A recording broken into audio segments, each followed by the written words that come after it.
Everyone. तो कैसे हो आप सब बच्चा party? So me Divya welcome you to Arihant पढ़ाकू।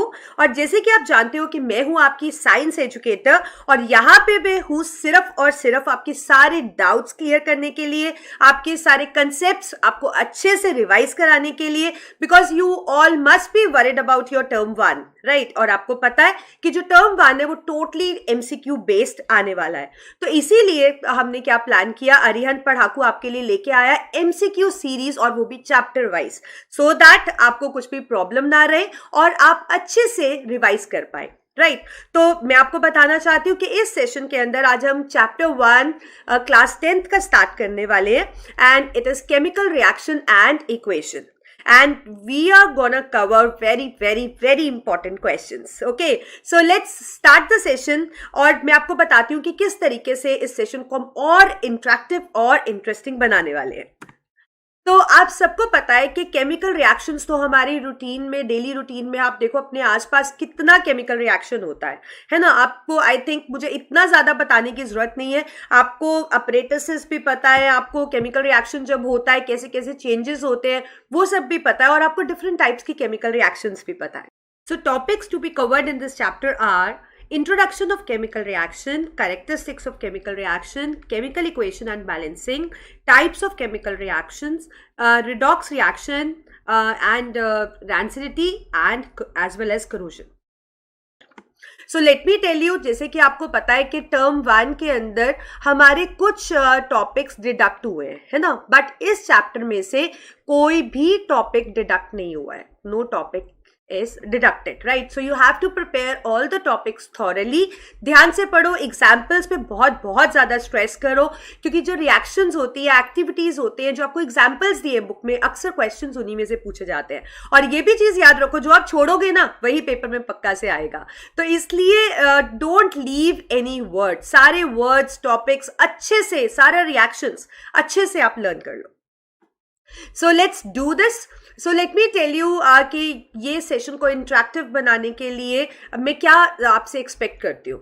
So what I am gonna do is, इस सेशन के अंदर, इस एमसीक्यू सेशन के अंदर मैं आपको पहले क्वेश्चन दूंगी, right? So I am gonna give you 1 question. एक क्वेश्चन के बाद मैं आपको 4 ऑप्शंस दूंगी, right? This is what is MCQ, है ना? तो एमसीक्यू सीरीज है तो ऑप्शंस तो होंगे ही। तो ऑप्शंस के बाद मैं आपको 10 सेकंड का टाइम देने वाली हूँ। इस 10 सेकंड के अंदर आपको उस क्वेश्चन का राइट ऑप्शन चुनना है और लाइव चैट के अंदर आपको लिखना है, राइट? मेरे को पता है ये सेशन प्रीमियर होने वाला है, बट जब आप इसको देखोगे तो आप इसमें एक लाइव पार्टिसिपेशन कर सकते हो। कैसे? जैसे ही मैं क्वेश्चन दूंगी और 10 सेकंड का टाइम दूंगी, तो उसमें से जो आपको करेक्ट ऑप्शन लगता है वो आपको लाइव चैट में लिख देना है, and after that, after 10 seconds मैं आपको बताऊंगी कि क्या उसका करेक्ट आंसर है, आपका आंसर सही है कि नहीं है, and also I will give you the explanation related to that question कि क्यों वो ऑप्शन एक करेक्ट ऑप्शन है। तो चलिए स्टार्ट करते हैं। सेशन बहुत इंटरेक्टिव होने वाला है, क्वेश्चंस बहुत इंटरेस्टिंग है और आपको बहुत अच्छा लगेगा। So be ready with your copy and pen, and be ready with your phone as well, क्योंकि आपको अपने आंसर्स लाइव चैट में देने हैं मुझे। Okay, so let's start and let's begin the session.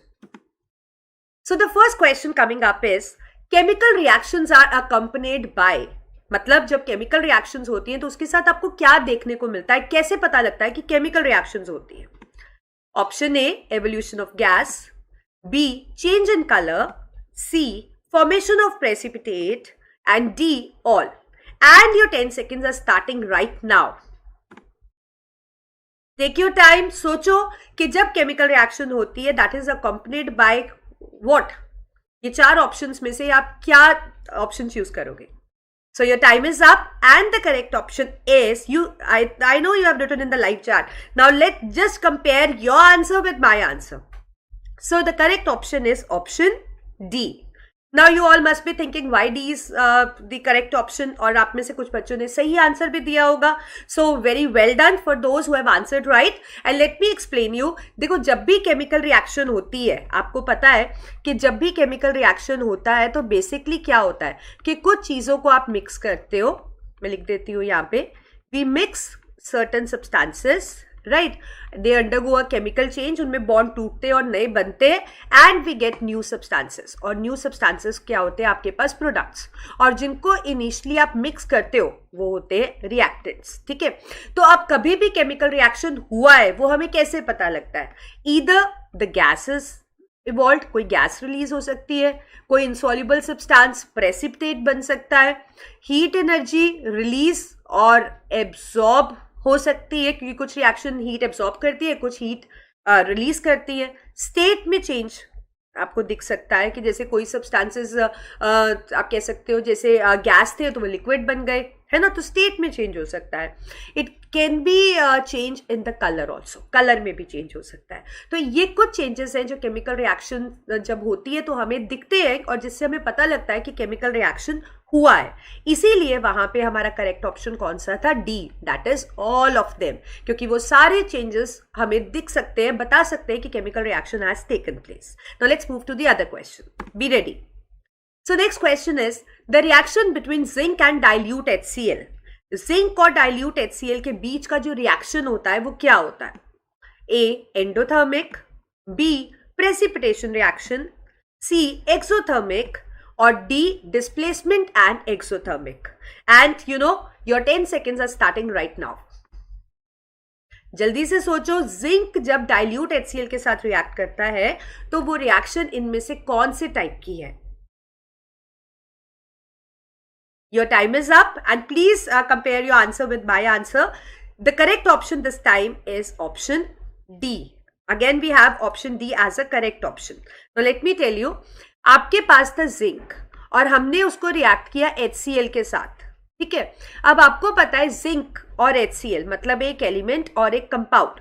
Element और कंपाउंड जब भी आपस में रिएक्ट करते हैं वो एक डिस्प्लेसमेंट रिएक्शन होती है, और ये रिएक्शन सिर्फ तभी होती है जब ये जो एलिमेंटल स्टेट में एलिमेंट है that should be more reactive as compare to the element, one of the element in the compound, उसके कंपेरेटिवली वो ज्यादा रिएक्टिव होना चाहिए। So as per reactivity series आपको पता है जिंक जो है रिएक्टिविटी सीरीज में हाइड्रोजन से ऊपर आता है, तो मतलब रिएक्शन तो हो जाएगा and zinc will displace hydrogen, और जब डिस्प्लेस करेगा it will form zinc chloride and hydrogen gases evolve. तो यहां से बच्चे ये तो क्लियर है कि ये डिस्प्लेसमेंट रिएक्शन है। साथ ही साथ जब ये रिएक्शन आप जिस फ्लास्क के अंदर करते हो, जब आप उसको इनिशियली देखोगे तो वो आपको एक नॉर्मल टेम्परेचर पे दिखेगा, बट जब रिएक्शन हो जाएगा और आप उसको बाहर से छूकर देखोगे तो आपको वो गर्म दिखेगा, it becomes hot. The reason being it is an exothermic reaction as well. ये एक एक्सोथर्मिक रिएक्शन भी है, मतलब इससे हीट भी रिलीज होती है। इसीलिए हमारा करेक्ट ऑप्शन कौन सा था? D, that is displacement as well as exothermic. So the question next is, magnesium ribbon is cleaned with sandpaper to rub the layer of A. magnesium carbonate, B. magnesium oxide, C. magnesium hydride, D. magnesium nitride. And your time starts right now. तो आपको बताना है कि जो magnesium ribbon है उसको हम clean करते हैं सैंड पेपर के साथ to rub the layer of. कौन सा लेयर है जो उसको हम हटाते हैं? So time is up and the correct option is option A. तो I would tell you that कि कैसे मैं आपको समझाती हूँ इसको। देखो आप कि हमारे पास जो मैग्नीशियम होता है, basically I'll write here, so magnesium occurs in a ribbon form, ठीक है। तो मैग्नीशियम जो हम एक रिबन फॉर्म में, स्ट्रिप फॉर्म में मार्केट से लाते हैं, वो एयर में जो कार्बन डाइऑक्साइड होती है उसके साथ कंबाइन करके उस पर एक लेयर बन जाती है मैग्नीशियम कार्बोनेट की।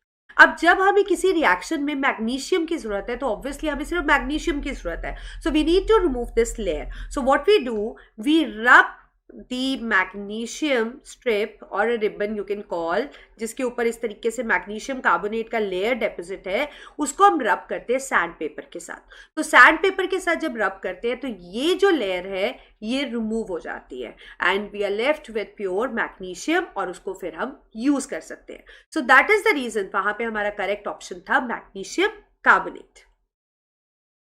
Next question, the colour of lead iodide crystals are. Lead iodide के क्रिस्टल्स का कलर क्या होता है?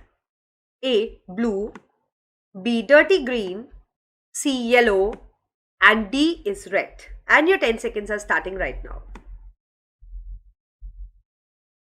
Colours are very very important. इस चैप्टर में कलर्स पे तो बहुत अच्छे से फोकस करना, कलर्स बहुत इंपॉर्टेंट है। Your time is up and the correct option is option C. जो लेड आयोडाइड के क्रिस्टल्स होते हैं उनका कलर कैसा होता है? Yellow. Let me give you one example. Let's say अगर मैं आपसे कहूँ मैं पोटेशियम आयोडाइड को रिएक्ट कर रही हूँ लेड क्लोराइड के साथ, ठीक है, तो ये दोनों ही कंपाउंड्स है, तो basically they are going to exchange, mutually exchange their ions, and as a result K will combine with Cl to form KCl and Pb will combine with iodine to form lead iodide. Lead iodide is a precipitate, it is an insoluble substance and it stays behind and its color is yellow. So that is why वहां पे हमारा correct option कौन सा था? Yellow. तो याद रखना है कि लेड आयोडाइड हमेशा येलो कलर का प्रेसिपिटेट बनाता है। Next question is the combination reaction involves the combination between A, E plus C, B, E plus E, C, C plus C, and D all. And your time starts right now. आपके 10 second start हो चुके हैं। आपको मुझे बताना है कि जो कॉम्बिनेशन रिएक्शन होता है वो किस चीज का कॉम्बिनेशन होता है उसके अंदर। Time is up and the correct option is option D. तो मैं आपको बताती हूँ, बेसिकली कॉम्बिनेशन रिएक्शन वो होता है जिसके अंदर बहुत मतलब दो या दो से ज्यादा रिएक्टेंट होते हैं, दो या दो से ज्यादा भी हो सकते हैं, बट प्रोडक्ट हमेशा सिंगल होता है। तो कॉम्बिनेशन रिएक्शन का ये पहचान होता है कि हमारे पास सिंगल प्रोडक्ट ऑब्टेन्ड होता है। अब कॉम्बिनेशन रिएक्शन में जो रिएक्टेंट्स होते हैं वो रिएक्टेंट्स एलिमेंट भी हो सकते हैं, वो एलिमेंट कंपाउंड भी हो सकते हैं, और कंपाउंड भी हो सकते हैं। फॉर एग्जाम्पल, अगर मैं आपसे बोलूँ H2 + O2 फॉर्मिंग वाटर, तो एक प्रोडक्ट है, इसमें एलिमेंट आपस में कंबाइन कर रहे हैं। ऐसे ही C + O2 CO2, ऐसे ही S + O2 SO2, तो इसमें एलिमेंट का कॉम्बिनेशन हो रहा है और सिंगल प्रोडक्ट बन रहा है। और सेकेंड केस में अगर हम देखें element compound, let's say if I have SO2 that is a compound, उसको मैं ऑक्सीजन के साथ रिएक्ट करूं, ये एक रिवर्सिबल रिएक्शन है और हमारे पास क्या बनता है? SO3 and it occurs in presence of vanadium pentoxide. तो यहाँ पे ये एलिमेंट है और ये कंपाउंड है। Similarly, it can happen between compound and compound also. Like if I add CO2 to water, I'll get H2CO3. So it is a reaction between two compounds. Similarly, I can react SO2 with water and I'm gonna get sulfurous acid, H2SO3. So that means it can happen between element also, element compound or compound. That is why वहां पे जो हमारा option था वो all correct option था। Next question is, silver chloride when exposed to sunlight breaks to form A. silver oxide plus chlorine gas, B. silver plus chlorine gas, C. silver carbonate plus chlorine gas, D. it depends on the intensity of light, and your time starts right now. आपको बताना है कि जो silver chloride है जब आप उसको sunlight में एक्सपोज करते हो तो वो क्या बनाता है। Your time is up and the correct option this time is option B. अब देखिए जो सिल्वर क्लोराइड होता है, basically silver chloride is AgCl, तो AgCl जो है जब आप इसको सनलाइट में एक्सपोज करते हो, दिस इज Hnu हम डिनोट करते हैं एनर्जी जो सनलाइट के अंदर होती है, ठीक है, तो इसकी जगह आप सनलाइट भी लिख सकते थे। तो AgCl को जब सनलाइट उस पर पड़ती है, it get decomposed and it forms Ag plus Cl2. So basically it is a kind of decomposition reaction. Decomposition जो light की presence में हो रही है, मतलब photo decomposition reaction है। So basically AgCl will undergo photo decomposition और वो क्या बनाएगा? silverish grey color silver and chlorine gas। इसीलिए यहाँ पे हमारा correct option क्या था? Option B. So next question is the compounds which usually show electrolytic decomposition. A. coordinate compounds, B. covalent compounds, C. electrovalent compounds and D. all. And your time starts right now. आपको बताना है कि कौन से compounds है in given options में से जो इलेक्ट्रोलिटिक डीकम्पोजिशन शो करते हैं। Please pick the right answer and write in the live chat. Your time is up and the correct option is option C. Electrovalent compounds. अब देखिए basically आपके पास जो electrovalent compounds होते हैं, इलेक्ट्रोवेलेंट कंपाउंड्स वो होते हैं जिनके अंदर आयोनिक बॉन्ड होता है। जिनमें क्या होता है आयोनिक बॉन्ड। और आपको पता है जो आयोनिक बॉन्ड है वो कैसे बनता है, it is form by transfer of electrons. It is formed by transfer of electrons, and basically it is formed between metal and a non-metal. The reason being metals जो है वो इलेक्ट्रॉन डोनेट करते हैं, ठीक है, और जो नॉन मेटल्स है वो इलेक्ट्रॉन्स एक्सेप्ट करते हैं. So they are donors and they are acceptors. तो इसीलिए ये बॉन्ड मेटल और नॉन मेटल के बीच में बनता है. For example if you have NaCl, आपको पता है इसमें सोडियम ने एक इलेक्ट्रॉन दिया हुआ है और क्लोरीन ने एक इलेक्ट्रॉन लिया हुआ है. So it is N electrovalent compound having a ionic bond. ठीक है, आयनिक कंपाउंड्स भी बोल सकते हो. तो जब ऐसे कंपाउंड में पॉजिटिव नेगेटिव चार्जेस होते हैं तो जब आप इनसे करंट पास करते हो दे रेडली गेट सेपरेटेड. ठीक है, मतलब इनका इलेक्ट्रोलिसिस हो सकता है basically. So as a result आप इसको आयंस की फॉर्म में भी दिखा सकते हो और आप इनको इस तरीके से भी दिखा सकते हो. So all the electrovalent compounds they can be decomposed by electrolytic decomposition. Next question is decomposition of calcium carbonate to form quicklime and carbon dioxide is an example of A. Photolytic decomposition, B. Electrolytic decomposition, C. Thermal decomposition and D. None. And your time starts right now. आपको बताना है बच्चे कि जो calcium carbonate है वो जब decompose होता है तो वो बनाता है क्विकलाइम और कार्बन डाइऑक्साइड. और ये कौन सी टाइप का रिएक्शन है? And the correct option is option C, that is thermal decomposition. अब देखिए कैल्शियम कार्बोनेट है आपके पास, कैल्शियम कार्बोनेट है CaCO3. तो CaCO3 को जब हम डिकम्पोज करते हैं it gets decompose on heating. मतलब डिकम्पोजिशन रिएक्शन तो हो रही है और हीटिंग से हो रही है, और हीटिंग वाली डिकम्पोजिशन को आप क्या बोलते हो? Thermal decomposition. And it breaks to form calcium oxide जिसको आप क्विकलाइम भी बोल देते हो, चूना मतलब, और साथ में you get carbon dioxide. So basically it is a thermal decomposition, that is a reaction in which a compound breaks up into its constituents. How? By heating. Next question. In thermite reaction, the reducing agent is A. C, B. Al, C. Na and D. Li. And your time starts right now. आपको बताना है कि जो thermite reaction होता है उसमें जो reducing agent होता है वो इनमें गिवन ऑप्शंस में से कौन सा होता है? Your time is up and the correct option is option B, that is Al. तो सबसे पहले तो आपको पता होना चाहिए कि थर्माइट रिएक्शन क्या होता है. थर्माइट रिएक्शन बेसिकली एक रिएक्शन है जिसके अंदर हम आयरन ऑक्साइड को एल्यूमिनियम डालकर रिड्यूस करते हैं. तो होता क्या है, एल्यूमिनियम आयरन से ऑक्सीजन को अलग करके अपना ऑक्साइड बना लेता है और आयरन अलग हो जाता है. तो आयरन से ऑक्सीजन हट रहा है, ऑक्सीजन रिमूव होने को आप क्या बोलते हो? That is reduction. मतलब iron oxide is getting reduced. And who is reducing it? The reducing agent aluminium. Because we know that reducing agent is a substance जो कि दूसरे को क्या कराता है? Reduce. और and itself it gets oxidized. और खुद क्या हो जाता है? It gets oxidized. तो यहाँ पे वो reducing agent कौन सा है? Aluminium. और इस रिएक्शन का एक खास कमर्शियल इंपॉर्टेंस होता है, इससे बहुत एनर्जी निकलती है and it is used for welding of railway tracks. Next question.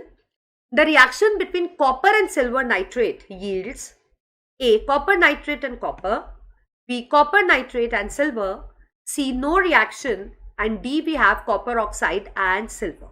And your time starts right now. Please think it over, ध्यान से सोचो and write your answer in the live chat. Time is up and the correct option is option B, that is we get copper nitrate and silver. Now let's check it out. Copper is Cu, silver nitrate is AgNO3. ठीक है, तो मतलब basically ये एक reaction element और compound के बीच में है. और आपको पता है ये रिएक्शन तब होगी अगर जो एलिमेंटल स्टेट में है वो ज्यादा रिएक्टिव होगा देन सिल्वर. और हमें पता है कि रिएक्टिविटी सीरीज अगर हम लिखें तो हाइड्रोजन के नीचे आते हैं दोनों, कॉपर भी और सिल्वर भी. We have copper, we have mercury, we have silver, we have gold and we have platinum. So copper is more reactive than silver. तो मतलब रिएक्शन तो होगा. तो ये ऑप्शन तो बिल्कुल गलत हो जाती है कि रिएक्शन नहीं होगा. Reaction will occur, it will displace and it will combine with copper nitrate, it will form copper nitrate. Copper का वैलेंसी 2 होता है, तो CuNO3 whole twice and Ag will get displaced. तो दैट इज द रीजन यहाँ पे हमारा correct option कौन सा है? B part.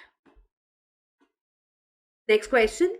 The reaction between metal oxide and hydrochloric acid is an A. decomposition, B. displacement, C. neutralization and D. we have combination. तो हमें बताना है मेटल ऑक्साइड और हाइड्रोक्लोरिक एसिड का जो रिएक्शन है वो बेसिकली क्या होता है. And your 10 seconds start right now.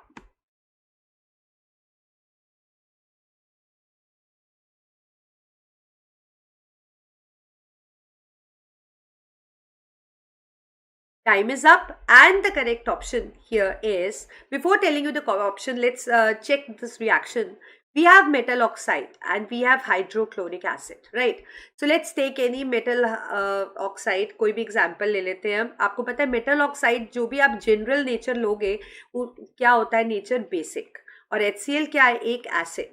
तो मतलब acid और base को जब आप react करोगे तो आपके पास क्या बनेगा? You will get a salt and along with that water, क्योंकि ये आपके पास बेसिक है और ये एक एसिड है, right. Most of the metal oxides are basic. I know that aluminium oxide and zinc oxide are amphoteric, but यहाँ पे आपको स्पेसिफाई नहीं था, हमें जनरल मेटल ऑक्साइड दिया गया था, इसलिए हम उसका नेचर क्या ले रहे हैं? बेसिक. तो एसिड और बेस जब रिएक्ट करते हैं तो they will neutralise each other effect and the correct option would be C, that is it is gonna be a neutralisation reaction. क्योंकि ना तो यहाँ कोई डिकम्पोज हो रहा है, ना या कोई सिंगल डिस्प्लेसमेंट हो रहा है, ना या कोई सिंगल प्रोडक्ट है.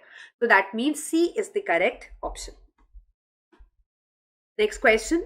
The green layer which deposit on copper when exposed to carbon dioxide for prolonged period is A. CuCO3.2H2O, B. CuCO3.CuOH whole twice, C. CuOH whole twice dot 2H2O, and D is none. And your 10 seconds starts right now.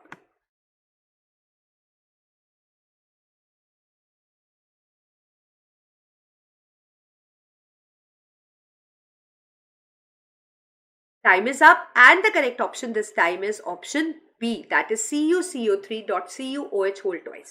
मैं समझाती हूँ आपको. आपको पता है कि जो mostly हमारे पास मेटल्स होते हैं, right, they have a tendency कि दे गेट कोरोटेड. ठीक है, वो कोरोड हो जाते हैं. ऐसे ही corrosion, you know, is corrode मतलब corrosion is eating away of metal article. अब ऐसे ही कॉपर मेटल भी कोरोड होता है, जबकि कॉपर उतना रिएक्टिव नहीं होता, बट ये करोड होता है. किस किस गैस की प्रेजेंस में करोड होता है? कार्बन डाइऑक्साइड गैस की प्रेजेंस में. तो कार्बन डाइऑक्साइड गैस की प्रेजेंस में कॉपर गेट करोडेड. होता क्या है कि उसके ऊपर ग्रीन कलर का लेयर डिपॉजिट हो जाता है. दैट मीन्स उसका करोजन हो गया, ठीक है, जो उसको खोखला कर देता है. ये जो ग्रीन कलर का लेयर है ये कब बनता है? जब CO2 का प्रेजेंस होता है. नहीं तो उसके अलावा किसी और गैस की प्रेजेंस में कॉपर करोड नहीं होता. इसका जो केमिकल कॉन्स्टिट्यूशन होता है that is CuCO3.CuOH whole twice. इसीलिए वहां पे हमारा जो करेक्ट केमिकल कंपोजिशन था वो हमारे ऑप्शन बी में दिया गया था, which is CuCO3.CuOH whole twice. Next question. The non metal which separates more reactive metals from less reactive metals. AC, BN, CO and D is H. And your 10 seconds start right now. आपको बताना है कि जो कौन सा non metal है जो मोर reactive metals को लेस रिएक्टिव मेटल्स में सेपरेट करता है, मतलब उनसे सेपरेट करता है. Time is up and the correct option is option D. Now you know that we have reactivity series. हमारे पास एक reactivity series होती है. And reactivity series is the arrangement of metals in order of their decreasing reactivities. मतलब जो ज़्यादा reactive है वो top पे होते हैं और जो कम रिएक्टिव है वो नीचे होते हैं. और ये सीरीज आप कैसे लर्न करते हो? You know, potassium, sodium, Kedarnath का माली आलू जरा के से, यहाँ पे लिख रही हूँ मैं आगे, पकाता है. And then we have copper, mercury, silver, gold, platinum. कभी भी कुछ ऐसी सीरीज होती है तो उनके कुछ सेट स्लैंग्स बने होते हैं जिनसे आप उनको लर्न कर सकते हो. मैंने ऐसा किया था 10th में, इसलिए मैंने आपको ऐसा बताया. आप किसी और तरीके से भी कर सकते हो, बट मेन मोटिव है कि सीरीज लर्न होना चाहिए आपको. तो ये सारे, ये मोस्ट रिएक्टिव है और ये लीस्ट रिएक्टिव है, और यहाँ पे सेपरेट कौन कर रहा है इनको? Non metal hydrogen. इसीलिए वहां पे हमारा करेक्ट ऑप्शन कौन सा था?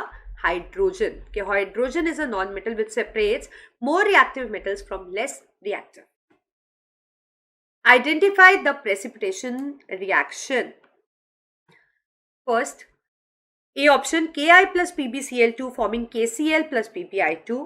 B, Cu plus FeNO3 whole twice forming CuNO3 whole twice plus Fe. C, Au plus HgCl2 forming AuCl2 plus Hg. And D, all. And your time starts right now. आपको बताना है कि in given reaction में से precipitation reaction कौन सा है. Time is up and the correct option is option A. अब देखो इसको आप कैसे समझोगे. सबसे पहले तो आपको पता होना चाहिए कि प्रेसिपिटेशन रिएक्शन जो होता है, it is a reaction in which insoluble substance is formed.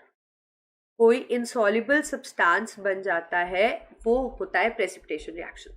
Precipitation reaction एक सब टाइप है डबल डिकम्पोजिशन या आप डबल डिस्प्लेसमेंट कुछ भी कह सकते हो उस रिएक्शन का. और डबल डिकम्पोजिशन या डबल डिस्प्लेसमेंट रिएक्शन वो होती है जिसमें दो कंपाउंड्स रिएक्ट करते हैं and they mutually exchange their ions. They mutually exchange their ions. ठीक है, मतलब जैसे आपको वहां रिएक्शंस में दिया था Ki प्लस PbCl2, तो हमारे पास बना KCl प्लस PbI2. अब देखो इसमें दो कंपाउंड्स भी है, अपने आयंस इंटरचेंज भी कर रहे हैं म्यूचुअली, और एक इंसॉल्युबल सब्सटेंस भी बन रहा है. इसीलिए ये प्रेसिपिटेशन रिएक्शन है और करेक्ट ऑप्शन है. दूसरे रिएक्शंस देख लेते हैं. अब इसमें ये तो दो कंपाउंड्स है, मतलब डबल डिस्प्लेसमेंट है और प्रेसिपिटेट भी बन रहा है. लेकिन बी ऑप्शन में ये एलिमेंट है और ये कंपाउंड है, और एलिमेंट और कंपाउंड जब आपस में रिएक्ट करते हैं वो डिस्प्लेसमेंट रिएक्शन होती है, वो डबल डिस्प्लेसमेंट नहीं होता. और इसमें भी एलिमेंट और कंपाउंड है, तो इसका मतलब ये भी डिस्प्लेसमेंट है. तो ऑल तो करेक्ट ऑप्शन हो ही नहीं सकता. इसीलिए हमारा करेक्ट ऑप्शन कौन सा है? A. Next question. A red metal when exposed to air turns black. Identify. A, Mg. B option is Ca. C option is Cu. And D option is Co. And your time starts right now. आपको बताना है कि वो red metal जिसको आप air में expose करते हो और वो ब्लैक हो जाता है, वो इन चारों ऑप्शंस में से कौन सा है. Time is up and the correct option is option C, that is Cu. अब आपको याद रखना है कि रेड कलर का मेटल हमारा कौन सा होता है? Copper. Copper is red in colour. ठीक है, अब जब आप इसको एयर में एक्सपोज करोगे, तो जब हम इसको एयर में एक्सपोज करेंगे, it will combine with oxygen present in air and it will get oxidise to form copper oxide. और ये जो कॉपर ऑक्साइड होती है, it is black in colour. इसी वजह से जब आप कॉपर को एयर में एक्सपोज करते हो, it turns black from red to black due to formation of this copper oxide. इसीलिए यहाँ पे सी हमारा करेक्ट ऑप्शन है. Next question. Rancidity is A, reduction of food materials. B, redox reaction of food materials. Oxidation of food materials. D, both B and C. And your time starts right now. आपको बताना है rancidity इनमें से क्या है.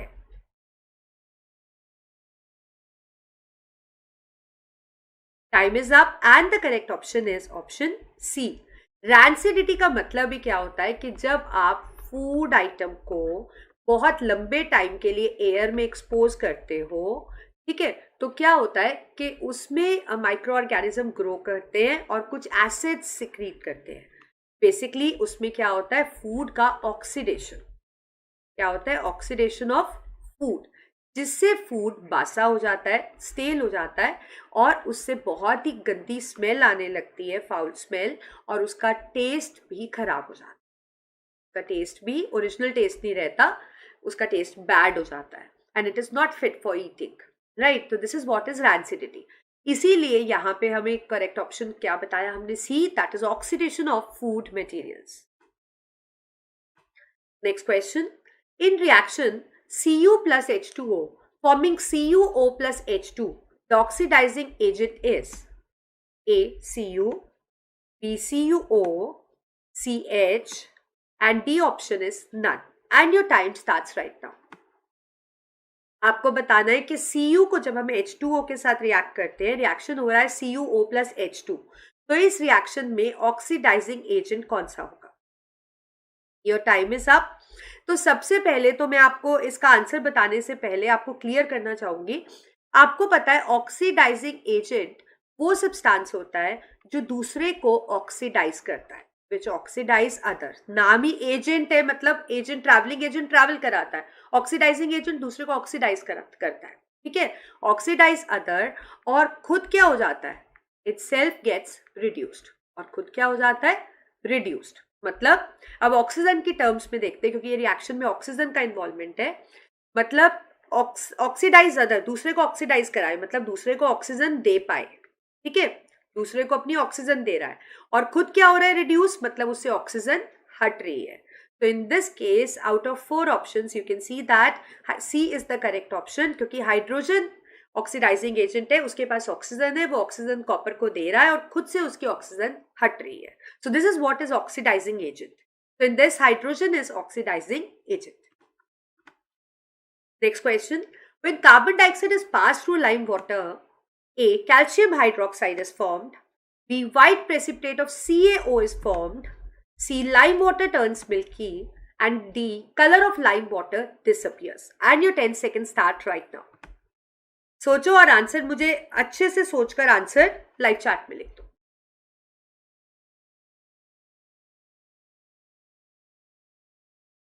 Time is up and the correct option is option C. That is lime water turns milky.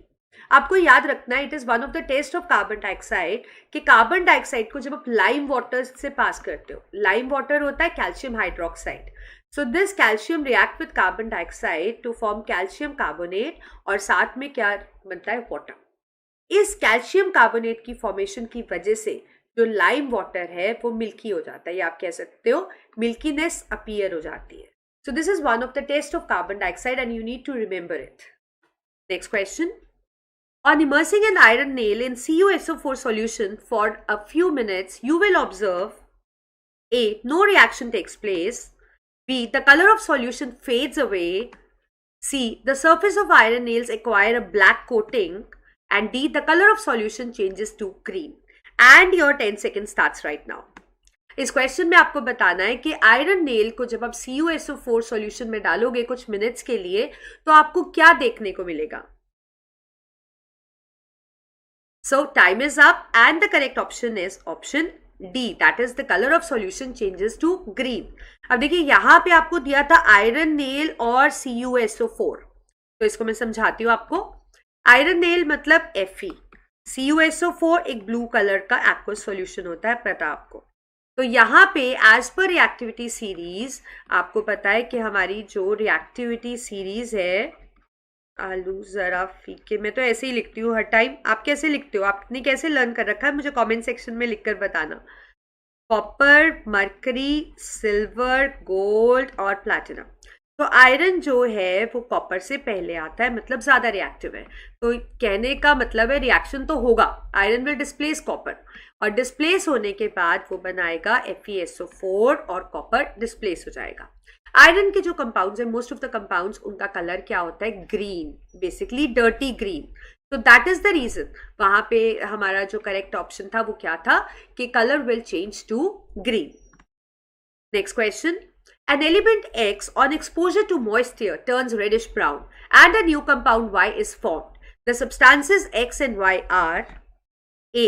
X Fe Y Fe2O3, B. XAg and Y Ag2S, C.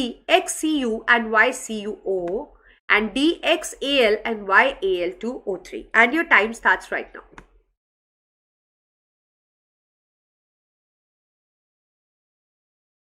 Think and write in the live chat. Time is up. अब देखो इस question में पूछा गया था कि एक element X है जिसको हमने मॉइस्ट एयर में एक्सपोज किया और वो रेडिश ब्राउन हो गया, मतलब उस पर एक लेयर आ गई रेडिश ब्राउन, और वो रेडिश ब्राउन लेयर मतलब जो बनी उसको हमने बोला कंपाउंड Y. हमें X और Y बताना था. तो यहाँ पे करेक्ट ऑप्शन है हमारा ऑप्शन ए। देखिए कैसे, आपको पता है कि जो आयरन है, आयरन एक मेटल है और मेटल क्या होते हैं, मेटल कोरोड होते हैं, metal has a tendency to get corroded. ठीक है, तो आयरन के केस में कोरोजन को हम एक स्पेशल नाम देते हैं, it is called as rusting, it is called as rusting. अब रस्टिंग कैसे होती है, आयरन का आर्टिकल जब मॉइस्ट एयर के कांटेक्ट में आता है, मॉइस्चर और ऑक्सीजन दोनों इंपॉर्टेंट है रस्टिंग के लिए, तो उसके ऊपर एक रेडिश ब्राउन कलर की लेयर डिपॉजिट हो जाती है, और ये जो रेडिश ब्राउन लेयर है इसका कंपोजिशन क्या होता है, Fe2O3 dot X molecules of water of crystallisation होते हैं। And please remember, rusting take place only and only in the presence of moisture and oxygen, इन दोनों का प्रेजेंस होना जरूरी है। So that is the reason वहां पे जो एक्स था हमारा वो क्या था, मेटल आयरन, और वाई क्या था, why was rust. Next question. Rancidity can be prevented by A. Adding antioxidants, B. Storing food away from light, C. Keeping food in refrigerator, and D. All of these. And your time starts right now.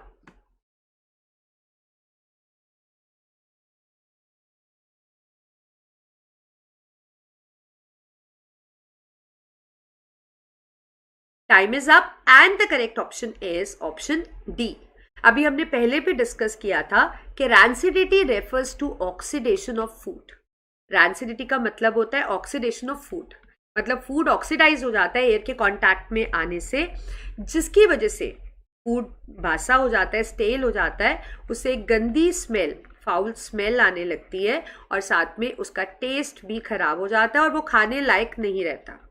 Right तो rancidity को हम बिल्कुल तो खत्म नहीं कर सकते, but rancidity की प्रोसेस को हम स्लो डाउन कर सकते हैं। कैसे, एंटीऑक्सीडेंट्स डालकर, फूड को लाइट से दूर रखकर, फूड को रेफ्रिजरेटर में रखकर। तो मतलब all of these is the correct option. अगर हम ये सारी चीजें प्रैक्टिस करें तो we can slow down the process of rancidity.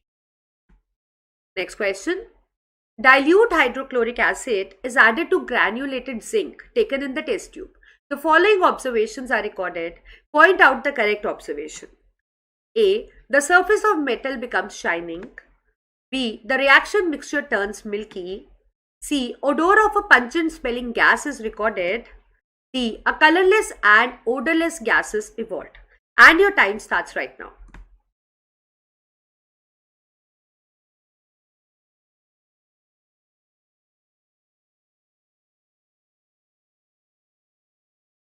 Time is up and the correct option this time is option D. अब देखिए यहां पे आपको बोला गया था ग्रैन्युलेटेड जिंक को हाइड्रोक्लोरिक एसिड के साथ हमने टेस्ट ट्यूब में रिएक्ट किया तो हमारा क्या होगा। अब आपको पता है कि जिंक, हमने ग्रैन्युलेटेड जिंक लिया ताकि उसका बेटर कोलिजन हो सके, जिंक के एटम्स में पुराने बॉन्ड आसानी से टूट सके और नए जल्दी से बन सके। साथ में हमने HCl लिया, जिंक हाइड्रोजन से ज्यादा रिएक्टिव है, वो इसको डिस्प्लेस कर देगा and we will get zinc chloride plus hydrogen. तो मतलब यहाँ पे कौन सी गैस इवॉल्व हो रही है, हाइड्रोजन गैस। ठीक है, तो एक चीज मैं आपको बताना चाहती हूँ कि ये जो हाइड्रोजन गैस है, जैसे कार्बन डाइऑक्साइड का टेस्ट होता है that it turns lime water milky, ऐसे ही हाइड्रोजन का आइडेंटिफिकेशन प्रॉपर्टी होती है। एक तो ये कलरलेस गैस है, ये आपको याद रखना है। हाइड्रोजन एक ओडरलेस गैस है, ये भी आपको याद रखना है। और अगर आप मैचस्टिक लाओ तो ये पेल ब्लू फ्लेम प्रोड्यूस करती है, ये भी आपको याद रखना है। और एक चीज आपको खास याद रखनी है कि जैसे ही एयर के कांटेक्ट में आती है it produce popping sound, it produce popping sound. तो ये 4 कैरेक्टरिस्टिक प्रॉपर्टी है हाइड्रोजन गैस की। तो अगर कहीं भी हाइड्रोजन गैस इवॉल्व हो रही है तो उसको आइडेंटिफाई आप इन प्रॉपर्टीज से कर सकते हो। नेक्स्ट क्वेश्चन, कंसिडर रिएक्शन जिसके अंदर एक एग्जाम्पल दिया है 4NH3 + 5O2 forming 4NO + 6H2O, और आपको ए में डिस्प्लेसमेंट, बी में कॉम्बिनेशन, सी में रिडॉक्स और डी में न्यूट्रलाइजेशन बताया गया। और आपके पास ऑप्शंस है कि ये reaction A and D option को स्पेसिफाई करती है, बी में बी एंड सी में ए एंड सी और डी के अंदर C and T. And your time starts right now.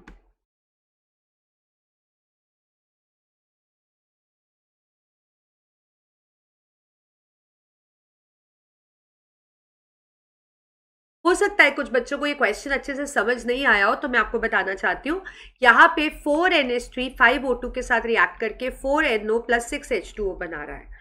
तो हमें 4 रिएक्शन दी गई थी, क्या ये डिस्प्लेसमेंट है?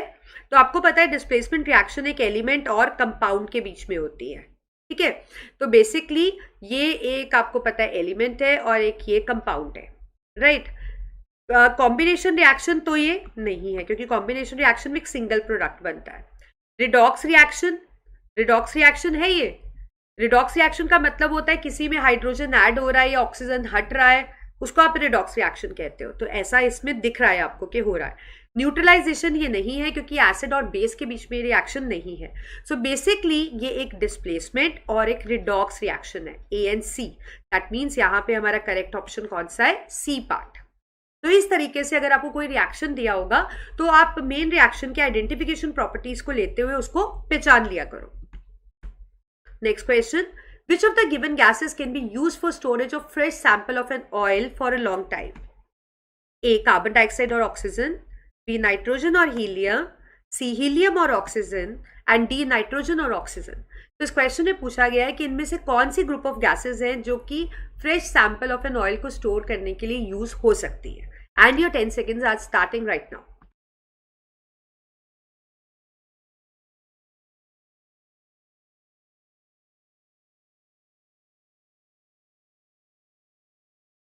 Time is up and the correct option is option B, that is nitrogen और helium।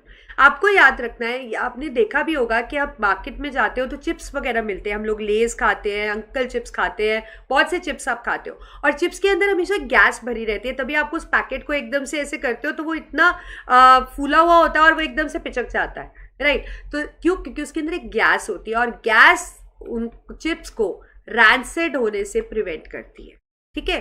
तो that is basically nitrogen gas. तो नाइट्रोजन और helium gas can be use to prevent rancidity and you should remember this is very important, क्योंकि chips तो आप सब खाते हो।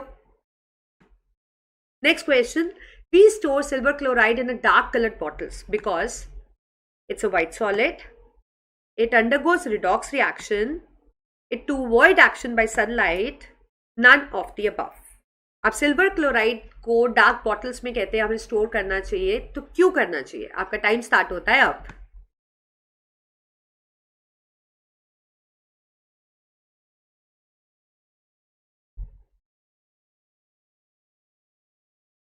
Time is up and the correct option is option C. अब जैसे कि मैंने आपको बताया था कि जो सिल्वर क्लोराइड है it readily undergoes photo decomposition, मतलब लाइट की प्रेजेंस में ये डिकम्पोज हो जाता है and it forms silver and chlorine gas. तो अगर आप सिल्वर क्लोराइड रखना चाहते हो अपने पास, उसको डिकम्पोज नहीं, आपको सिल्वर क्लोरीन नहीं चाहिए, तो ऑब्वियसली आपको इसको कहाँ स्टोर करना पड़ेगा? डार्क बॉटल्स में, ताकि ये फोटो डिकम्पोजिशन अंडरगो ना करे, राइट। So you need to remember this. इसीलिए to avoid the action by sunlight is the correct option in this question. So next question, what happens when zinc metal is dipped in the solution of copper sulfate? A, zinc sulfate is formed, B, zinc oxide is formed, C, zinc sulfide is formed, and D, no reaction take place। आप zinc metal को जब copper sulphate में डालते हो तो इन चारों चीजों में से आपको क्या दिखता है? And your 10 seconds are starting right now. Take your time and give me the correct option this time.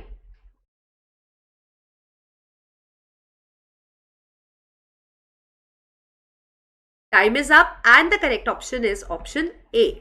अब देखिए, zinc metal in copper sulphate, zinc in copper sulphate बहुत ही सिंपल सा रिएक्शन है। जिंक मोर रिएक्टिव है, एक elemental state में है और इस कंपाउंड के मेटल को डिस्प्लेस करने वाला है जो कि लेस रिएक्टिव है। तो it will displace and it will form zinc sulphate and copper will get displace, hence it will get reduce. तो क्या बना यहाँ पे? Zinc sulphate. That is the reason zinc sulphate यहाँ पे करेक्ट ऑप्शन था। Next question, H2SO4 plus 2NaOH forming Na2SO4 plus 2H2O. This equation is a neutralization, double displacement, decomposition, addition. Reaction दिया गया है, चार तरह के एग्जाम्पल्स दिए गए हैं रिएक्शंस के types, neutralisation, double displacement, decomposition और एडिशन। और हमारे ऑप्शंस है all of these, B option A and B, C option A and C, और D option B and D. बहुत ध्यान से करना है, ऐसा क्वेश्चन हम कर चुके हैं, थोड़ा सा ट्रिकी है बट इजी है. सो your time starts right now.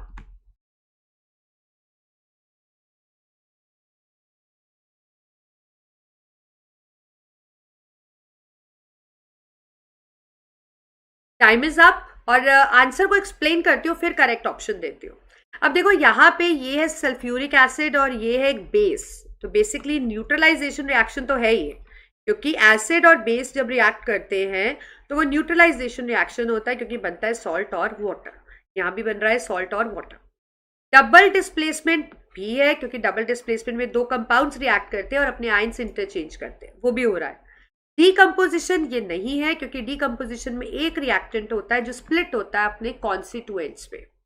तो ऐसा तो यहाँ पे नहीं हो रहा. एडिशन भी नहीं है, क्योंकि कोई चीज ऐड नहीं हो रही है. सो बेसिकली ए और बी रिएक्शन को जस्टिफाई कर रहे हैं ये. तो हमारा करेक्ट ऑप्शन कौन सा होगा? Option B. तो I think you got it कि ऐसे क्वेश्चंस को कैसे करना है. ये देखने में मुश्किल लगते हैं but they are very easy. Next question. What happens when excess carbon dioxide is passed through lime water? I repeat, what happens when excess carbon dioxide is passed through lime water? A. CaCO3 is formed. B. CaHCO3 whole twice is formed. C. CaSO4 is formed. D. It depends. And your time starts right now. Read the question carefully and then answer me in the live chat.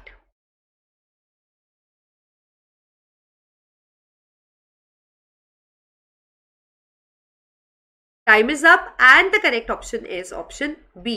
तभी मैं आपसे बोल रही थी कि ध्यान से इस क्वेश्चन को पढ़ो. यहाँ पे एक वर्ड दिया गया था एक्सेस. मैंने आपसे बताया था कि जब हम कार्बन डाइऑक्साइड एक्सेस में पास करते हैं लाइम वाटर से, which is CaOH whole twice, तो एक्सेस में जब नॉर्मल कंडीशन में आप पास करते हो इसको, तो नॉर्मल कंडीशन में पास करने से हमें इसमें मिलता है calcium carbonate plus water vapour. और इस कैल्शियम कार्बोनेट की वजह से सॉल्यूशन मिल्की हो जाता है. बट जब आप इसको एक्सेस में पास करते हो, so instead of getting CaCO3 we get CaHCO3 whole twice. हमें क्या मिलता है? कैल्शियम बाइकार्बोनेट, जिससे मिल्कीनेस खत्म हो जाती है. And that is the reason B यहाँ पे हमारा करेक्ट ऑप्शन है. Next question. Fe2O3 plus 2Al forming Al2O3 plus 2Fe. The above reaction is an example of a combination reaction, B. double displacement reaction, C. decomposition reaction, and D. displacement reaction. And your time starts right now.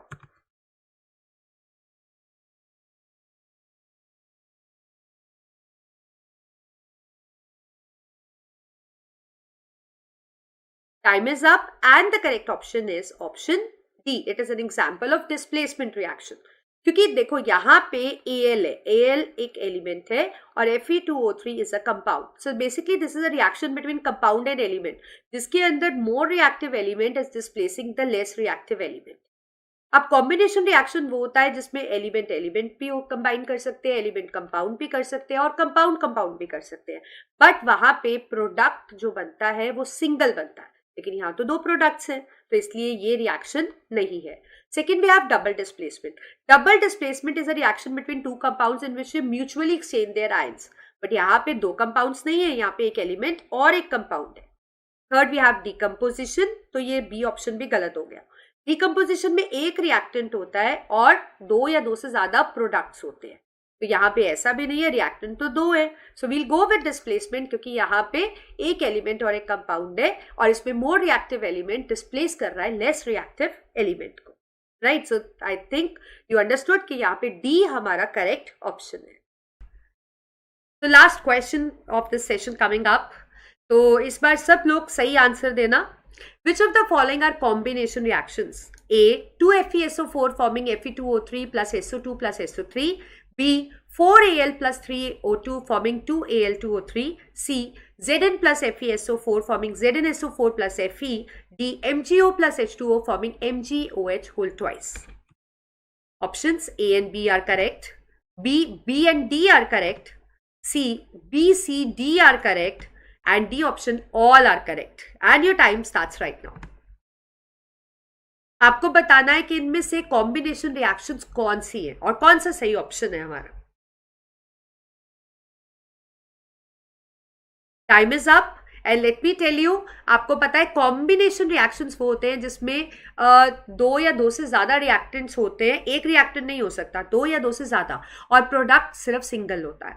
अब यहाँ पे आप A option में देखो तो यहाँ पे सिर्फ एक रिएक्टेंट है, तो ये कॉम्बिनेशन रिएक्शन बिल्कुल भी नहीं है। यहाँ पे दो रिएक्टेंट है और एक प्रोडक्ट है, ये बिल्कुल स्पेसिफाई कर रहा है कॉम्बिनेशन रिएक्शन को, तो ये कॉम्बिनेशन रिएक्शन है। यहाँ पे आपके पास रिएक्टेंट दो है बट प्रोडक्ट दो से ज्यादा है, दो है मतलब, तो ये भी नहीं है क्योंकि प्रोडक्ट सिंगल होना चाहिए। यहाँ पे आपके पास दो रिएक्टेंट है और एक ही प्रोडक्ट है, तो ये एक कॉम्बिनेशन रिएक्शन है। तो मतलब B and D are the correct option and we'll go with option B. तो इस तरीके से कुछ भी क्वेश्चंस को देख के आप कंफ्यूज बिल्कुल मत हुआ करो। अगर आपका कॉन्सेप्ट क्लियर होगा, आप अच्छे से पढ़ोगे, हर चीज को माइन्यूटली देखोगे, समझोगे, तो आपको ये चीजें समझ आ जाएंगी और आप क्वेश्चंस कुछ भी कर पाओगे। And I want to tell you, अगर आपको कोई भी डाउट्स है किसी टॉपिक में, I want you to pen down in the comment section, ताकि मुझे पता होगा कि आपको किस पर्टिकुलर टॉपिक में डाउट है। I will come up with that session too. So one thing I would like to tell you कि जैसे कि मैंने आपको बताया कि केस स्टडीज हम आपको देंगे। ये पूरा एमसीक्यू सेशन प्रैक्टिस करने के बाद आपको केस स्टडी का लिंक दिया गया है, वहां से आप केस स्टडी को डाउनलोड कर लो and you can practise more, right? And so with this we come to an end of this session. I hope you liked it. Even I like doing this MCQ session with you, और मुझे लगता है आप सबको भी बहुत अच्छा लगा होगा। So let's end up. One request that if you really like the session, hit the like button, share the video with your friends, and do not forget to hit the bell icon for the notification. And one more thing, if you haven't subscribed our channel, just subscribe our channel Arihant Padhaku just right now. It is gonna be very very beneficial for you. So thank you, me Divya signing off. We are meeting very soon with next chapter. But जब भी आप next chapter में आओगे, session में आओगे, be prepared with acid, bases and salt so that आपका एक active participation रहे. So till then, my 3 tips for you: prepare well, study hard, and make your habit to write and learn. क्योंकि जो चीज़ हम लिख लेते हैं वो हमें कभी भूलती नहीं है. So thank you, bye bye, take care.